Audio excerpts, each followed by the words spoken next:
Just been asked to come out and have a look at this showroom for a client of mine, and they had have a MyAir control system installed. They had a company come out and have a look at it, and they were they got quoted on actually replacing the whole control system, new zone motors, the works in the showroom, and because they were having trouble controlling airflow and balancing. And what they said is, we need to change the control system. There's an issue of this one, we'll install a new system. And they were going to cost many thousands of dollars to do so.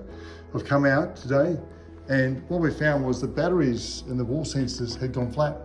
So we're just going to go about replacing the batteries, changing the many thousands of dollars into a couple $100 for the call out and some batteries, and the job will be sorted.